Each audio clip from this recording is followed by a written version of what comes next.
You are watching the Neuro-Affirming Conversation Hour for outreach and support.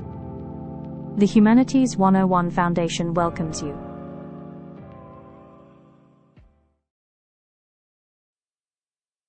Hello, Nacho Knots, and welcome back to Nachos, the Neuro-Affirming Conversation Hour for outreach and support. I am glad that you are here. So remember, if your week has felt loud, confusing, or a little unreal, you are not alone. The world can feel like it's spinning faster than our nervous systems were designed to handle. So today, we're doing something simple and brave. We're going to take a deep breath, we're going to slow down, and we're going to search for a little meaning in the middle of all this noise. Because meaning does not always arrive as a grand revelation. Sometimes it shows up as a small moment of clarity, a gentle reframe, a line in a book, or a quote that helps us name what we've been feeling all along.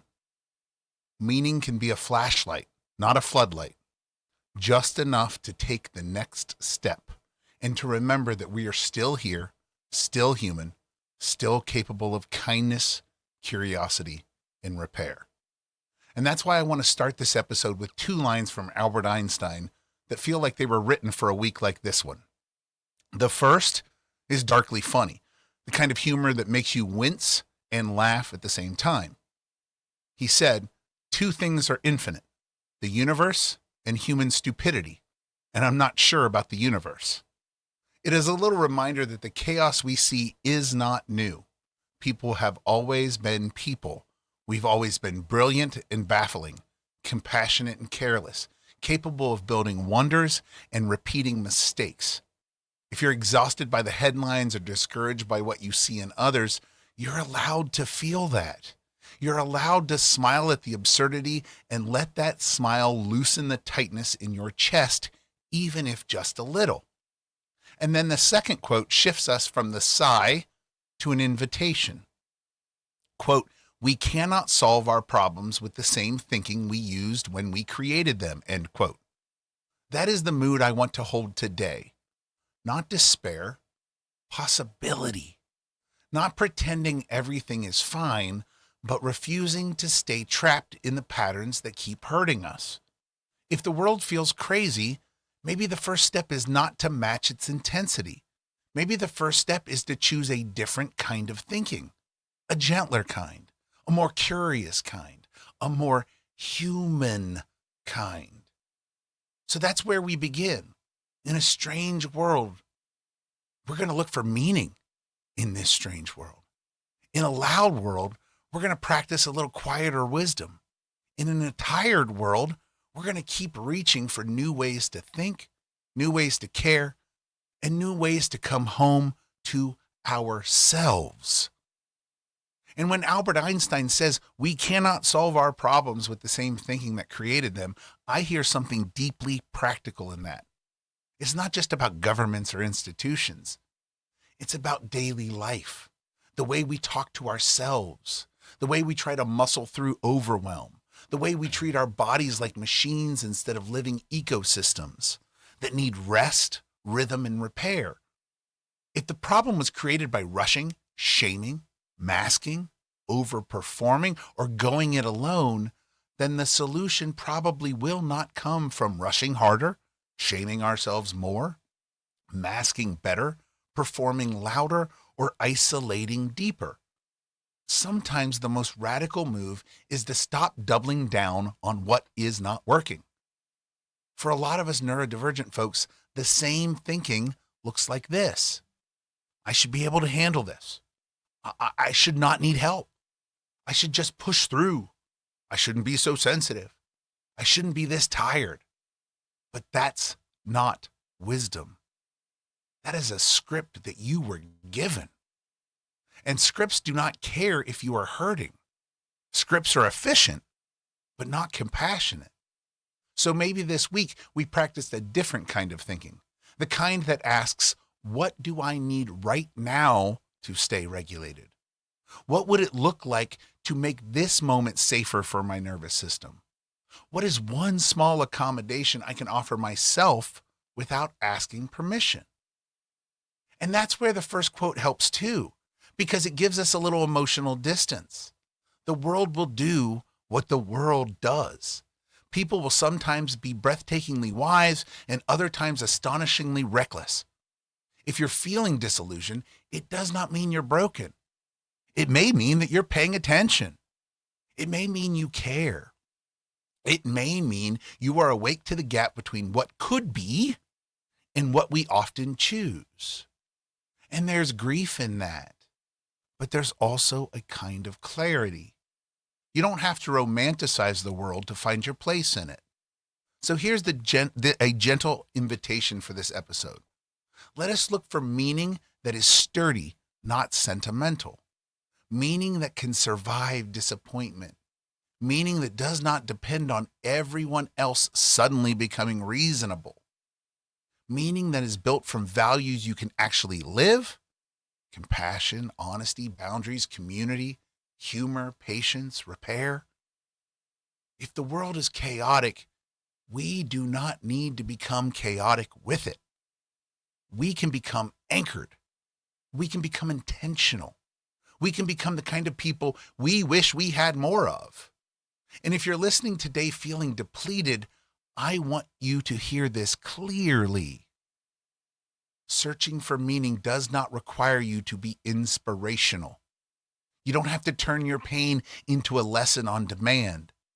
Sometimes meaning is simply naming what is true. I am overwhelmed. I am trying. I need a break. I need someone safe. I need to start again. And that's not weakness. That's a nervous system that is begging for care. That's a human being refusing to disappear. So as we move forward, let us hold both truths at once. Yes, the world can be absurd. Yes, the people in it can be maddening. And also, yes, we can choose a different way of thinking.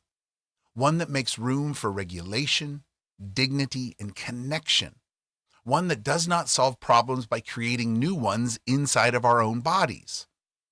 One that remembers that we are allowed to be soft in a hard world. And we're allowed to keep looking for meaning anyway. So as we pivot from meaning in this messy world to the meaning we can actually create, this is a good moment to remind everyone about your midterm project, which is due at the end of this month. I want you to hear this part with calm, steady energy. This is not meant to be a gotcha assignment. It is a chance to practice something powerful, taking what you believe matters and shaping it into something that can teach, can connect, and can endure. At the heart of the midterm is your created holiday. The holiday itself is important, yes, but what matters most is the purpose underneath it. In other words, don't get stuck thinking you need the perfect name, the perfect logo, or the most elaborate tradition. The real core is this. What are you trying to teach with this holiday? What is the lesson, the value, the skill, or the truth you want people to carry forward after this day is over? If your holiday is a message, what is it saying? And that leads right into the biggest question of all. Why does this holiday matter to us? Why does it deserve a place on the calendar? What problem does it respond to? What gap does it fill? What goodness does it protect? What kind of world does it help us build? If you can explain the why with clarity and heart, the rest of the project tends to fall into place because your traditions and rituals will naturally grow out of that meaning. One more important logistical note, because I want your work to stay yours. For this midterm, you will not upload a file. Instead, you're going to share access to your document or your video with me. And this is intentional. It helps protect your intellectual property and ensures you keep control of your ideas and your work. You are the author. You retain ownership. Sharing access lets me read and give feedback without you handing your work over to a system in a way that can feel like you are losing control of it. So as you keep working, focus on the heart of it. Build a holiday that teaches something real and anchor it in a why that feels honest. And for this week's participation, I want to check in and make sure everyone is on a solid path. What questions, what concerns, or what roadblocks do you have about the midterm holiday project right now? If you're feeling confident and everything is clear, you can simply respond with a not applicable NA, right? Nothing here. I feel good about my plan, or share a quick note about what you are working on. But either way, please post something so that I can see where you are and make sure everyone is supported as we head toward the end of the month deadline. You can drop your response right here in the YouTube chat or comments if you're watching there, or wherever you listen to the podcast. Just make sure it is posted in the weekly participation spot, right, in the comments section, so that I can find it easily. So again, the question is, what questions, concerns, or roadblocks do you have about the midterm holiday project right now? If you're feeling confident, you can simply say, I feel good about my plan, or you can share a quick note of what you're working on. So as a quick timeline reminder, your holiday midterm project is due right before spring break. And that is intentional. I don't want you carrying this over into the week that you are trying to rest. It will cloud your head. I want you to finish strong, turn it in, and then actually have some space to breathe. Think of it like closing one chapter before we step into the next. Spring break at its best is more than time off. It's an academic ritual, a pause built into the year on purpose. In the same way your body needs sleep, your mind needs a reset point too. Spring break is the calendar admitting something true. Learning is not just about effort, it's also about recovery. You do not grow by pushing nonstop. You grow by alternating between focus and restoration, work and release. And that's why spring break matters. Even if you're busy, even if you're working a job, even if life does not magically slow down, the point is not perfection. The point is renewal. It's a chance to clear some mental tabs, to step back from constant deadlines, to let your nervous system unclench a little, and to come back with more capacity than you had before. It's a reminder that rest is not a reward you earn after you've proven that you are worthy. It's part of what makes you able to learn and function at all. So as we head toward the break, I want you to treat it like a reset button, not just an interruption. Finish your project, hand it off, and then give yourself permission to refill. The world will still be loud when you return, and your responsibilities will still exist, but you will be coming back with a little bit more space inside of yourself. And that's the goal. Not to be a different person, but to return to your own life with more steadiness, more clarity, and more capacity. And here's the deeper point I want you to sit with. Cycles are built into our institutions, whether we notice them or not. The semester itself is a cycle, a beginning, a ramp up, a stretch of intensity, a midpoint checkpoint, and then a pause before the next climb. Deadlines create rhythm, weekends create rhythm, even the way classes meet, the way assignments repeat, the way that grades close at certain points, Thursday night for us. All of this is a patterned way of managing human energy over time. We often talk about school like it's the only system, like it's only a system of information, but it's also a system of timing. It's an organized relationship between effort and rest. Most of the time, we move through those cycles without naming them. We just feel the pressure rise, then the relief, then the pressure again. But when you start to notice the pattern, you can use it. You can plan around it. You can stop interpreting your mid-semester exhaustion as personal failure and start recognizing it as predictable phase. You can say, of course I'm tired. The cycle's at an intense point. You can stop thinking, what is wrong with me? And start asking, what part of the rhythm am I in? And what support do I need in this particular stretch? This is one of the reasons spring break matters. It's not random. It's a culturally approved pause in the middle of a long sprint. And we should celebrate that. It's the institution quietly acknowledging that human beings are not meant to operate at maximum output forever. And when we ignore that, we do not become heroic. We become depleted. So spring break is an invitation to practice something we do not get taught enough: recovery as a skill. Recovery is something you plan for, protect, and treat as part of success. So I want you to recognize the cycle and work with it instead of against it. Let the deadline help you focus. Then let the break help you restore. If you can learn that rhythm here in this small, structured environment, you can carry it with you the rest of your life. Work cycles, family cycles, health cycles, creative cycles. The calendar is full of hidden rituals. When you start seeing them, you stop being surprised by the ups and downs, and you get better at meeting yourself with wisdom when the wave rises and when it finally mercifully falls. And honestly, this is one of the quiet miracles of being human. We do not just live inside of time, we shape it. We turn ordinary days into meaningful moments. We build rituals that say this matters, even when the universe keeps moving and the world stays complicated. A semester is not a natural law like gravity.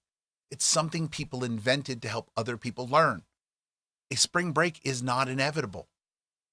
It's a choice our culture made to protect recovery.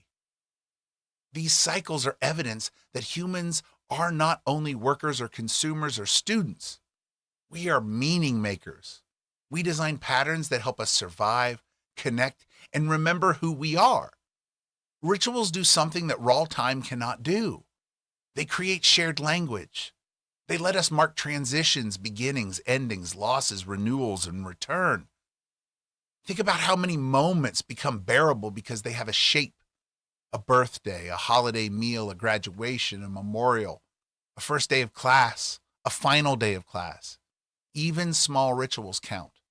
The coffee before work, the playlist you always put on when you need to focus, the way you reset your space when you feel overwhelmed. These aren't just silly habits. They're human technology, and they tell your nervous system, we've done this before and we can do it again. And creativity lives in this too. We're constantly inventing ways to make life livable. We decorate, we tell stories, we create inside jokes and traditions and annual events. We build ceremonies out of nothing but intention. And that's art. That's culture. That is the human superpower. Taking the chaos of existence and turning it into something you can hold, something you can repeat, something you can share. Even when we're tired, even when we're grieving, we still reach for pattern, meaning, and rhythm because it helps us stay connected to ourselves and to each other. And that's why your holiday project is not just a quirky assignment. It's a practice in one of the most human things you can do: making a ritual that teaches, heals, or anchors the community. It is you stepping into the long tradition of people saying, we need a day for this. We need a reminder. We need a reset, a celebration, a pause. And when you create that, you're not just completing a midterm. You're participating in the creative work of being human, turning time into meaning and meaning into something we can live. And all of that brings us to a question sitting right at the edge of the human ritual and human creativity. When we make meaning, when we invent traditions, when we build holidays and stories and songs, what part of that is uniquely us? And what happens when a machine can generate something that looks creative on the surface? To answer this, we can look at science and publications. A recent large-scale study out of the University of Montreal takes that question seriously, not as a vague cultural debate, but as an experiment. The researchers asked in plain terms whether today's AI systems can score well on the same kinds of creativity tests that humans take, and what those scores actually mean. And here is the basic idea. They compared the performance of several major AI models with a very large human data set, using a well-known measure called the divergent association task. In this task, you're asked to list 10 words that are unrelated to each other as possible. The scoring is based on how far apart the words are in meaning. The more unexpectedly distant the words are from each other, the higher the score. To push the comparison beyond just word lists, the researchers also looked at creative writing tasks like haiku, short story writing, and plot summaries. And they evaluated the results using consistent scoring approaches, what some of us in the business call writing rubrics. One of the most important details is that they also tested how much the results changed depending on how the AI is prompted and how much randomness is allowed in the output. That matters because it means AI creativity is not a fixed trait. It can rise or fall depending on the instructions given and the settings used. The headline result is that some of these AI systems can outperform the average human on certain narrow creativity measures, especially the ones that reward quick novelty in language. At the same time, when you compare AI to more highly creative humans, particularly the top slice of human scores, people still come out ahead, and the gap is clear at the high end. The pattern is basically this. AI can be excellent at producing divergent, surprising combinations, but the most creative humans still show something different and deeper when you look at the strongest human work. Now, here's where this connects to our bigger theme. The thing we have been circling all this episode about human creativity is not only the ability to generate something new, it's also the ability to make meaning.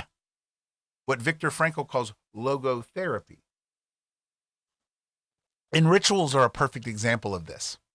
A ritual is not just output. It's not just words on a page or a clever concept. A ritual is intention plus values plus community. It has purpose. It has a why. It teaches something and it asks something of us. So yes, AI can help generate ideas quickly. It can brainstorm names, symbols, traditions, sample poems, mottos, and slogans, and many other pieces of creative project. But it can't decide what matters to us. It can't feel the weight of what a community has lived through. It can't carry a lived memory of loss and love and resilience and then shape a holiday around that. That deciding. That choosing, that meaning making is the most human part. So yes, AI can help generate ideas quickly. It can brainstorm all of those things, but it cannot tell us what matters. It cannot tell us how love is defined, how life is defined. And once you sit with that, it's a short step to an even bigger question that scientists are treating as urgent and not theoretical. What does it mean to have a human conscience? What happens if our technology races ahead of our ability to recognize consciousness when it appears? And this was a recent review that was summarized by Science Daily, and it argued that the advances in AI and neurotechnology are moving faster than our understanding of consciousness, and that gap could set us up for ethical mistakes we're not ready to handle. And here's the idea in everyday terms. The authors are not claiming there's a single perfect consciousness detector. They're saying we need careful, evidence-based ways to evaluate consciousness because we're already facing situations where the answers matter. There are patients who cannot communicate in typical ways, but may still have answers.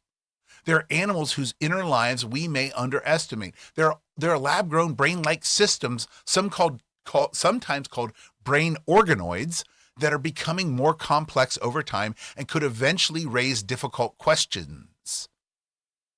And there are AI systems that can increasingly mimic human-like behavior, which can tempt people to confuse convincing output with genuine inner experience. The point is not panic. The point is preparation. What makes this connect so cleanly to our theme today is that consciousness is not just a scientific puzzle. It's the foundation of what we mean when we say human. It's the difference between output and experience, between producing words and feeling their weight, between describing grief and actually carrying it, between generating a story about love and having a nervous system that remembers love. So when we talk about AI and creativity, this review widens the frame and says, the deepest question is not only whether a system can create something that looks creative, the deeper question is what it means to have an inner life at all and how we would responsibly recognize it. The review emphasizes why this is so hard. Scientists still debate which brain processes are necessary for consciousness, how subjective experience arises, and even which theory of consciousness is most accurate. So in Science Daily, the authors highlighted these competing frameworks and argued that research needs to become more coordinated and more rigorous, including approaches where researchers from different camps design fair tests together instead of talking past each other. One of the lead authors, Axel Clearmans at the Free University of Brussels, stresses that if we ever become capable of creating consciousness, even unintentionally, the ethical stakes become enormous. And this is where it lands for us in a very grounded way. Our rituals, our cycles, our holidays, our stories, our classrooms, our communities, these are not just clever patterns. They're ways that conscious beings take care of conscious beings. They are the ways we recognize each other's inner lives and say, you matter, your experience counts, you belong here, and you deserve dignity. If technology keeps getting more powerful, then the most human skill is not only innovation, it is wisdom. It is learning how to hold moral boundaries, how to update our thinking when the world changes, and how to protect the sacred truth that experience is not a performance. It is a life. And that's the part that humbles me every time. We're still scratching the surface. We've made stunning progress in science and technology, and yet so much of what matters most remains mysterious. Consciousness, meaning, creativity, the way a memory can ache in the body, the way hope can return after it's gone for a long time. We can measure 1,000 signals and still not fully explain the feeling of being alive inside your own mind. And when you realize that, it changes how you hear confident voices. Because the world's full of assured answers. People speak with certainty because certainty sells. Certainty gets likes. Certainty ends the conversation quickly.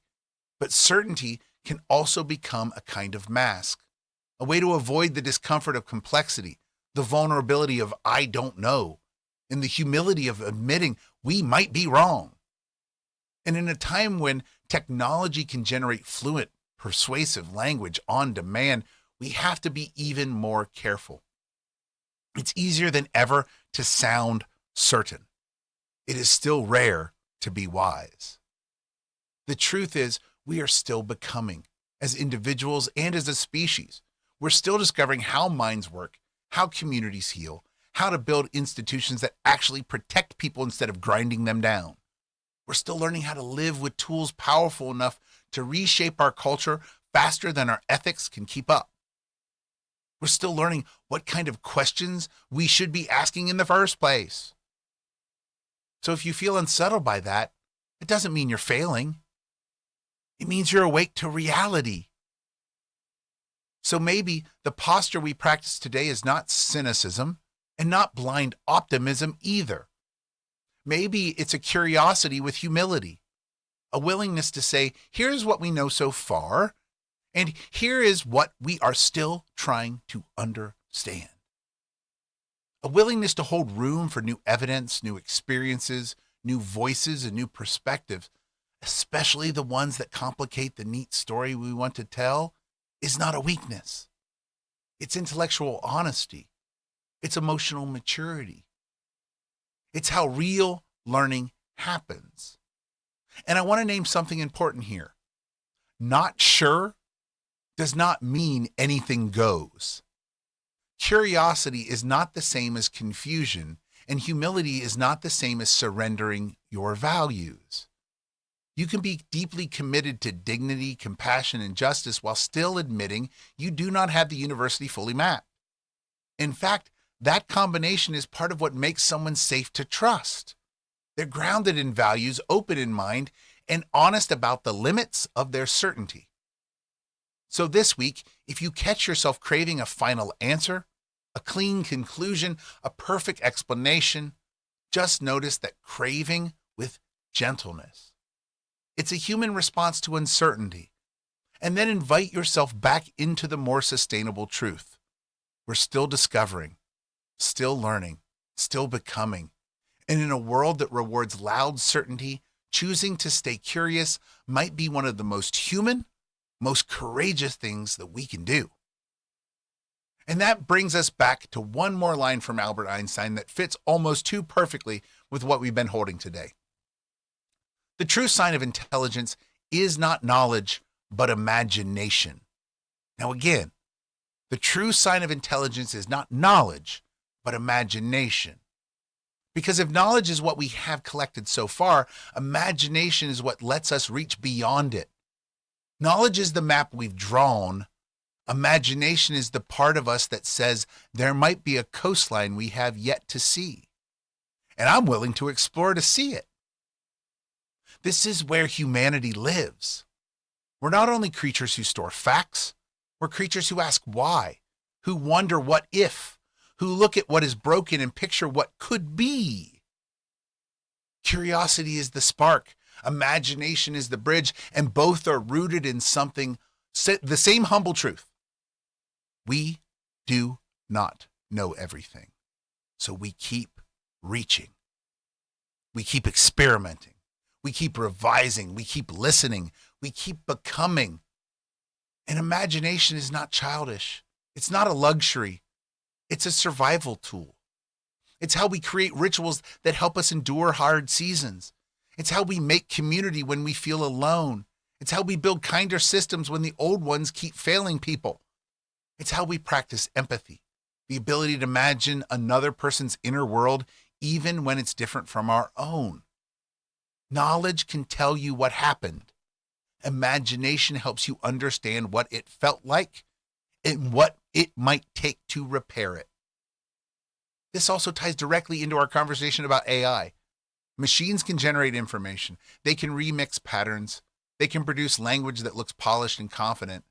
But the human work is still the work of imagination in the deepest sense. Deciding what matters, envisioning what should be, and carrying values into action. Imagination is not only creativity, it's conscience. It's the ability to see a person as more than a problem to be solved. It's the ability to treat a life as sacred, not just as a set of behaviors. So when Einstein says the true sign of intelligence is imagination, I hear a call to stay open, to remain curious, to resist the temptation to act like we have arrived at all of the final answers, to hold our knowledge with humility and our imagination with courage. Because in a world that is loud with certainty and crowded with information, the most human kind of intelligence might be the one that keeps wondering, keeps creating, keeps caring, and keeps looking for the next better way to live together. So as we bring this episode in for a landing, I want to name what we've really been doing together today. We started with the feeling that the world can be confusing, chaotic, and at times painfully absurd. We let ourselves acknowledge that without judgment. We named it. And then instead of stopping at frustration, we shifted into something more sustainable, the search for meaning. Not meaning as a perfect answer, but meaning as a steady light, enough to help us choose the next step. We explored how cycles and rituals are woven into the fabric of our lives and our institutions, often without us noticing.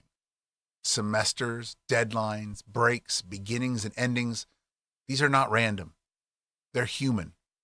They're designed rhythms that help us imagine and manage effort, and imagine and manage restoration. When we learn to see these patterns, we stop treating our exhaustion or our overwhelm as a personal flaw and start understanding it as part of the larger rhythm. That awareness can be protective. It can help us plan, pace, and practice recovery as a real skill. From there, we stepped into the edge of the modern moment and And what happens when AI can generate language, ideas, and creative looking outputs quickly and convincingly. The takeaway was not fear. It was not running for the hills. And it was not hype. It was discernment. AI can help us explore options, but it cannot replace the most human part of creativity, the meaning making, the choosing, the ability to hold lived experience, values, grief, love, and resilience, and then shape something that serves real people in a real community. We also widen the lens to the questions of consciousness and how much we still do not understand about that topic. And that brought us to a necessary humility that we are still becoming, still discovering, still learning. In a world that rewards confident and assured answers, today was an invitation to practice a different posture. Curiosity with a backbone, humility with values, a willingness to say, here's what we know so far, and here's what we still need to understand without collapsing into cynicism or confusion. And that's where Einstein's reminder lands like a compass. The true sign of intelligence is not knowledge, but imagination. Not imagination as fantasy, but imagination as the capacity to envision what could be better, to empathize with lives we have not lived, to design rituals that restore us, and to build systems that treat people with dignity. Knowledge matters, but imagination is what carries us forward when the map ends. So where do we go from here? We go forward a little more awake. We practice noticing the rhythms around us and carrying ourselves inside them. We use our tools wisely without surrendering our humanity to them. We question overconfidence, especially our own overconfidence, and we stay open to learning. We treat curiosity as a form of care, a way of honoring complexity instead of trying to crush it into a slogan. And if you need one simple next step, let it be this. Choose one place this week to trade certainty for curiosity. One moment where you pause before the snap judgment, the self-criticism, the assumption, the hard conclusion. Ask a better question. Make a little room for possibility, that small practice, that gentle openness. That's how meaning is made. That's how we stay more human. Before we close out, though, a gentle reminder that helps keep this work moving and helps the community find it. If this episode gave you something useful, please follow, like, and share Nachos wherever you listen. Send it to a friend, post it to your story, or drop it in a group chat where you know someone is trying to make sense of this world with a tired nervous system and a good heart. Little actions like that make a bigger difference than people realize. And if you're able, this is also a good moment to support our Autism Awareness Month programming through the Humanities 101 Foundation. We're actively meeting with national grocery chains about hosting lunch and learns, and we'll even be attending events at local universities, including the University of Michigan in Ann Arbor. And that kind of programming takes planning, materials, travel, and time, and your support helps us show up with care and quality. If giving is not possible right now, sharing the work is also a real form of support. I also want to name something personal because I think it matters for how we understand progress.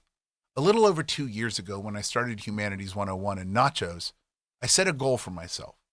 I wanted to build my nonprofit work alongside the same kinds of organizations I partnered with in my life as a college administrator, department chair, and honors college director. I wanted to bring that level of credibility and collaboration into this mission, into this work, and to do it as myself with all the values and lived experience that brought me here, unapologetically. So getting a call from the University of Michigan about April programming feels like a culmination. And yes, we've spoken at Yale and other prestigious places, but I'm grateful for those opportunities, but this one hits differently. This one feels like a personal win. It feels like proof that steady work, relationship building, and staying anchored to the mission can open doors that used to feel far away. So thank you for being a part of this. Thank you for listening, for sharing, for supporting, and for helping us build something that keeps growing. We will keep showing up, keep staying curious, keep choosing imagination and dignity, and keep making room for a more human world. Before you go, I want to offer an affirmation in what we explored today. And I want it to feel personal to you right where you are. If this episode stirred something in you, if you've been carrying uncertainty, fatigue, or quiet pressure to have everything figured out. Let this be the soft place to land. Let these words connect back to your own life, your own week, and your own nervous system. I honor the limits of what I know, and I do not mistake uncertainty for failure, because we're still scratching the surface of understanding, even in the most advanced fields. The world is complex and your mind is complex, and it's not weakness to have unanswered questions. It's honesty. It's maturity. When you feel unsure, you are not broken. You are participating in the real human condition, learning in motion, living without complete certainty, and still showing up anyway. I choose curiosity over performative certainty, because confident voices are loud and certainty can feel like safety, but it is not the same as wisdom. Today, we reminded ourselves that the most dangerous mistakes often come from people who cannot tolerate "I don't know." Curiosity keeps you flexible. It keeps you humble. It keeps you teachable. Curiosity helps you pause and ask a better question before you blame yourself, before you blame someone else, and before you lock yourself into a story that cannot grow. I make room for imagination because imagination is how I grow, connect, and repair. Because knowledge is important, but imagination is what carries knowledge forward. Imagination is what helps you picture a life that is gentler than the one you have been surviving. It's what lets you envision a different ending to a hard chapter. It's what helps you empathize with someone whose experience is different from yours. It's what turns a calendar into a ritual, a routine into refuge, and a community into a place where people can breathe again. Imagination's not childish. It's courageous. It's the mind reaching towards possibility. I remember that creativity is more than output. It is meaning, intention, and care. Because we talked about how tools can generate ideas quickly, but they cannot decide what matters. They cannot hold lived experience in their hands and treat it gently, but you can. Your creativity is not measured only by novelty. It's measured by purpose, by what you're trying to teach, protect, heal, or celebrate. When you create with intention, you're doing something deeply human. You're shaping the world not just to be interesting, but to be kinder. I work with the cycles around me instead of fighting my own humanity. Because rest is not reward. It's a requirement. The semester has phases, your energy has phases, your focus has phases. You're not meant to sprint forever. When you notice the rhythm, you can plan for it. You can build in recovery. You can treat breaks as renewal instead of guilt. You can stop calling yourself lazy for needing what every human nervous system needs. This week, you're allowed to live like a person, not like a machine. I trust that meaning can be built in small, steady ways, and I'm allowed to take the next step without having the whole map.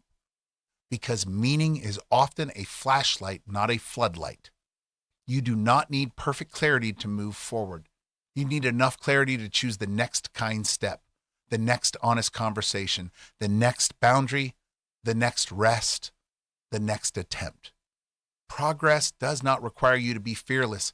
Progress requires you to keep going gently, consistently, and with your values intact. I am still discovering, still learning, still becoming, and that is not a weakness. That is a sign of life. Because becoming is what humans do. We evolve, we revise, we grow. We relearn ourselves in new seasons. If you've outgrown an old answer, that's not failure. That's growth. If you're changing your mind, that is not inconsistency. That is learning. If you're still trying to figure it out, that is not being behind. That is being alive. And here's a brief connection back to you specifically. Wherever you're listening from, whatever you're carrying into this week, you're allowed to be unfinished and still worthy. You're allowed to be unsure and still intelligent. You're allowed to need rest and still be ambitious. Stay curious. Stay gentle. Keep imagining. The world may be strange, but your humanity is not a problem to solve. It's something to honor. And with that, Nacho Knots, we're going to close this episode right here. Take a breath, take what you need and leave the rest. But keep your curiosity close. Keep your imagination alive and be gentle with yourself as you move through this week. Thank you for spending this time with me. Until next time, this has been Nachos, the Neuroaffirming Conversation Hour for Outreach and Support. Be safe, be kind, and remember, you're still learning, still becoming, and you belong here. Thank you for joining us. See you next week. The views and opinions expressed in this video are solely those of the creator and do not reflect the views of any institution, employer, or affiliated organization.